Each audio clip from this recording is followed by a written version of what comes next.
Sports cars. Now, this is a category that's going to divide our experts. Sports cars are the point of passion, aren't they? They're the reason why everybody loves cars. You don't kind of sit back and go, oh, I really like cars because that transit van was epic. No, you do it because it's a sports car. For me, a sports car is all about finding yourself some nice B-roads and put a massive smile on your face. Preferably, you should also have a little bit of wind in your hair, if you've got any hair. So, what is a sports car? For me, a sports car is basically a racing car that you can use on the road. What more could you want? They're light, fun. They're the cars you want to drive rather than the cars you have to drive. A sports car should make you feel good, it should make you look good, it should make you sound good, it should make you look better looking. A sports car has to make you feel like a hero. Even if you can't drive for toffee, the minute you jump into that low-slung seat and you grip onto that Alcantara steering wheel and you fire up the engine, it has to make you feel like a driving god. Every fan's interpretation of a sports car is going to be the same because they have certain ingredients that make them a sports car. Oh, lovely little raspy engine. They're usually two-seater. They're going to have a high-performance engine, precise handling, and that's what makes the ultimate sports car. This is a category that's been on a journey. From exclusive cars reserved for the rich to affordable cars that make sense of the freedom and adventure sports cars represent, accessible to everyone. There is a kind of man who wants more than basic transportation in a car. He wants something quick and responsive, with reflexes that match his own. When you're a kid, they're the thing that you have a poster of on your wall, aren't they? They're the thing that the celebrities in the movies are driving, or the sports stars. Your heroes had a sports car. There are hundreds of stunning sports cars, but after a lot of debate, our panel have whittled them down to what they believe are the world's 5 best. Where to start? Well, with a car that had wings. And other sports cars of its era didn't have a prayer of beating it. One of my favourite pieces of design. You can be staring at it from the front, from the back, from the sides, down on your knees, underneath. You could be flying above it. It doesn't matter. From every single angle, this one is utterly gorgeous. It's the Mercedes 300 SL Gullwing. I'm all about the visuals, so this thing could run like a bag of frogs and I would still love it. But the bottom line is the performance is bang on. It's awesome. If you don't like this car, I haven't got time for you, I'm afraid, because it is one of the most beautiful things, not just cars, things I've ever laid eyes on. Epic car. Epic car. It's exceptional. The quality's unbelievable. It just breezes down the road effortlessly. Wow. God, I wish I could afford a Gullwing. Do you know what? If I could afford a Gullwing, I'd have one. Well, Ant, if you had £1 million to spare, you might be able to bag one in average condition.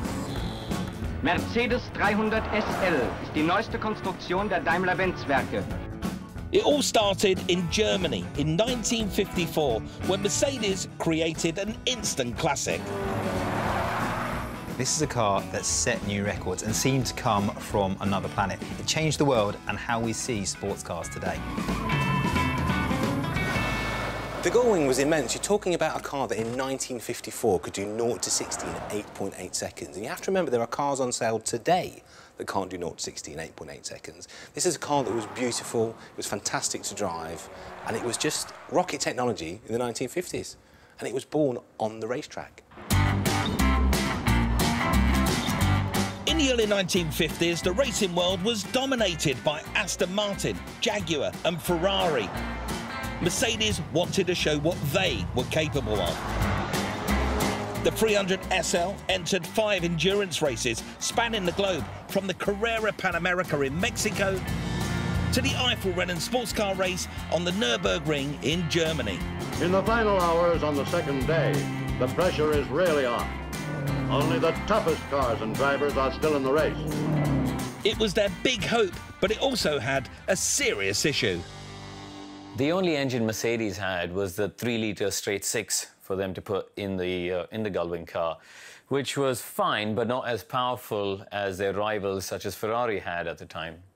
The challenge was how to create more speed without upgrading the engine. And the answer came from a Mercedes homegrown genius. The chief engineer, Rudolf Uhlenhaut, decided to make the car as light as possible, so it's a chromoly space frame, only 140 pounds. And that was why it was called the SL Super Light. That's my best German accent. It's super light to you and me. Now, super light meant super fast. In its first season, it won 4 out of the 5 races it entered, even beating Ferrari at Le Mans. Only 17 cars are still running out of the 57 that started yesterday afternoon. And so the German Mercedes number 21 comes through to win, with number 20 in second place. The world had fallen in love with the 300 SLs. Hollywood good looks, its perfect proportions, and most of all, the coolest doors anyone had ever seen. The Gullwing doors on the Mercedes were designed with a very specific reason, and that was because the floor strengthening, the torsional rigidity of the car came from this incredible strengthening right up the side. And that meant if you used a conventional door, there wouldn't be room for the driver to get in. So the Gullwing, up and over, the driver can slide in. It's ingenious and it's beautiful. How can this car not be a success? I mean, look at those doors. They're just hypnotic. When those Gullwing doors open up, boy, oh boy, you better be looking smart as you exit that car. You open the door, click the steering wheel so that goes flat. Brilliant little bit of design there. Put your bum on the very thick sill, slide yourself across into it, lift the door down, put the steering wheel flat, and you're ready to go. Originally, the Gullwing was precision German engineering meant for the racetrack, but this race car wasn't destined for public roads, and it never would have got there if it hadn't have been for one person. There was an American car dealer, a very enlightened man called Max Hoffman, and he saw the Gullwings racing in Europe and straight on the phone to Mercedes, we should have these in California. We should have them all over America. And the Americans, in a rare moment of good taste, bought these things by the bucket load. If sheer beauty, clever design and mind-blowing performance weren't enough, the Gullwing ticks another box in the hunt for the ultimate sports car: exclusivity. I think exclusivity is a key factor when it comes to sports cars, particularly classic sports cars, and Mercedes ticks this box. Only 1,400 were made. How many left today? Not many. Price-wise on a Gullwing, one recently went to auction for £1.3 million, so a pricey thing, but I think given the rarity, desirability and how well they drive, I think that's a bit of a bargain. So we're unanimous. The Gullwing fully deserves its place on our shortlist for the world's greatest sports car.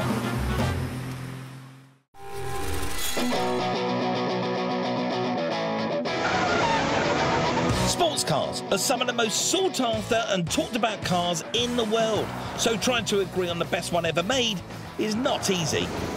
Paul Cowland will probably say that we should have American cars in the sports car class. Can I just say, why are we having a programme about sports cars and we're not having the conversation about American muscle cars? Because just break it down. So a big V8 engine, affordable, low-slung coupe body that the everyman can get into, that's a sports car. A muscle car is always American. It's always a coupe. And if it doesn't have a V8, it doesn't count. Cars like the Mustang and Corvette. The Corvette is a true sports car. The first one, fiberglass body, 2 seats, V8 motor, lightweight, low slung, that is a sports car. Sorry, Cowland, but I and the rest of the panel disagree. You see, it is universally acknowledged that muscle cars are designed first and foremost for straight-line speed. We're not doing muscle cars? Right, OK. If I had an agent, I would call him. What's happening? He'll be back. I've driven hundreds of muscle cars, and actually not one of them comes close to the next car. There are good cars, there are great cars, and there are iconic cars. And I believe the Porsche 911 is an iconic car.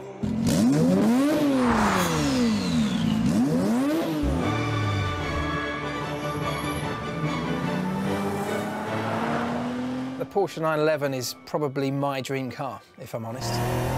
Porsche 911, right now, yet again, those sneaky Germans, it is the complete package. It's got the handling, it's got the looks, it's got everything you're going to want.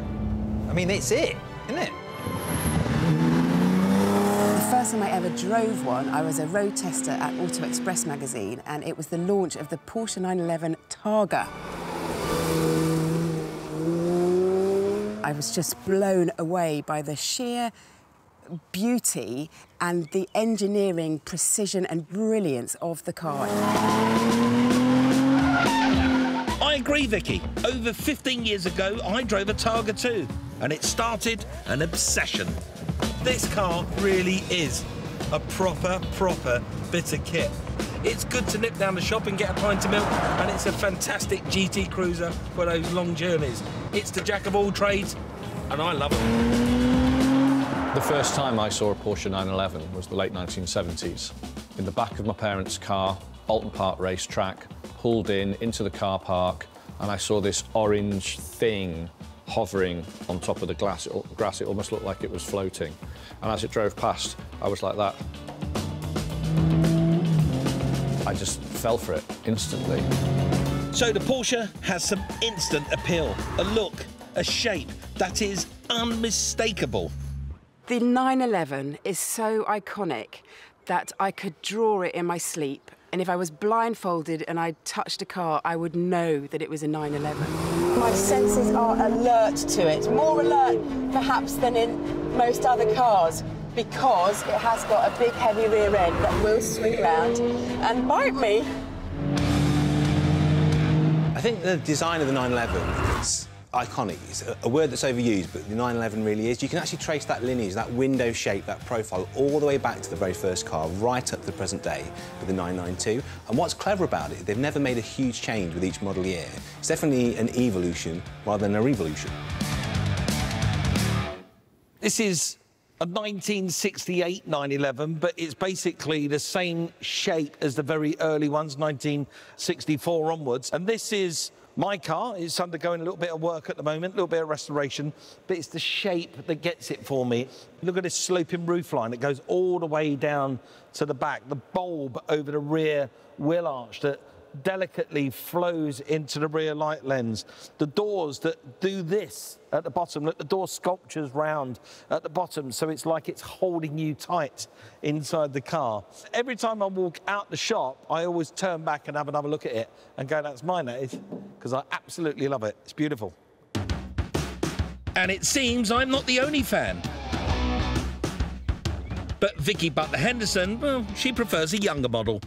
So this is my little pride and joy. It is a Porsche 911 GT3. It's a 997 Gen 1, and I love stroking it.